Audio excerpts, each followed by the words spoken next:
Now for more on the topic, we're joined by Tara Sinclair, Chief Economist at jobsite Indeed.com. Welcome to the show. Thank you. Now, Tara, as we heard there, US unemployment dropped to the lowest level in nearly a decade, 4.7%.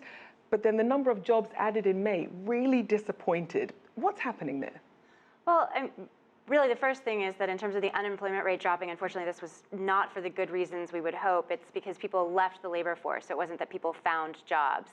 And in fact, job creation at just 38,000 was so far below expectations, I think every economist was taken by surprise. And were you really surprised by this? I was. Looking at our own site, in terms of employer demand, we're still seeing record numbers of job openings. And what we're seeing is that employers are finding it more and more difficult to actually fill those roles. So jobs are staying open for longer. And that suggests that maybe the people out there aren't attracted to the jobs that they're offering. And as you mentioned that, you mentioned the number of people who are now pretty much just falling out of the workforce. Why is this happening? Well, I think there's a couple of things going on. First of all, there's the uncertainty about the economic and political climate, which I think is weighing heavily on both employers and potential job seekers' minds. But in addition, it doesn't seem like the jobs on offer are necessarily a good fit for the people who would otherwise be looking for jobs, or at least they don't perceive them to be appealing. Now, in terms of the things that makes a job appealing or a good fit, is it a question of skills not matching up or the quality of the jobs? What's really turning people off, you think? I think it's a mix of the two. So on the one hand, you're seeing that there's a small set of very good, high-paying jobs, and employers are having difficulty filling those roles, and that looks to be mostly a skills mismatch issue.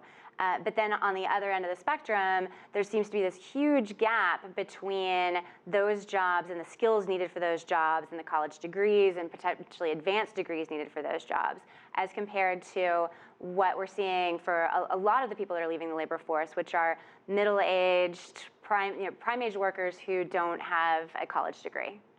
Now, what about who's hiring and who's not? What are the job sectors that are seeing the biggest growth? Well, the biggest winner this month and ongoing and out into the future is healthcare. And that's the one area where we really saw a bright spot in this jobs report. And they're suggesting that 1 in 4 new jobs over the next decade will be healthcare area to continue to watch. And is that because of the baby boom generation or innovation in the sector? Exactly. I think it's a mix of the aging of the baby boom, and so that we've got this large group of people that are going to be demanding more health care. Plus, in addition, that's just where we all want to spend our money now, is on prolonging and improving the quality of our lives. Now, what about some of the losers, some of the sectors that are really just not appealing to people right now? Well, it's interesting because, on the one hand, we saw information drop this month, but that was really because of the Verizon strike. So that's probably going to bounce back. But other areas where employers are really starting to see challenges are areas like hospitality, where we've seen huge growth in terms of employer demand, but they're not able to fill those roles. And they're relatively low-paying roles to start out with.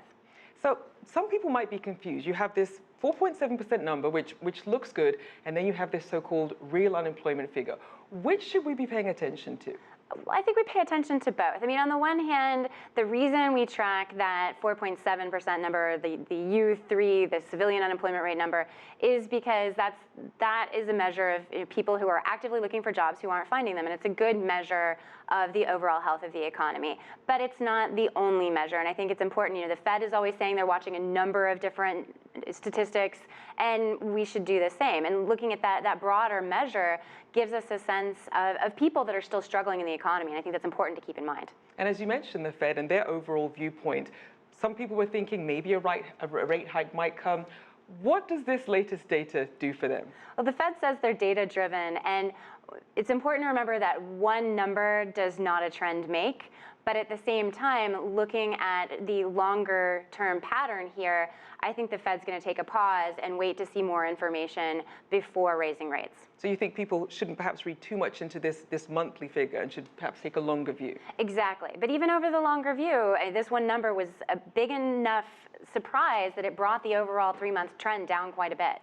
All right, we'll have to leave it there. Lots to talk about Indeed. Tara Sinclair from Indeed.com. Thank you so much. Thank you.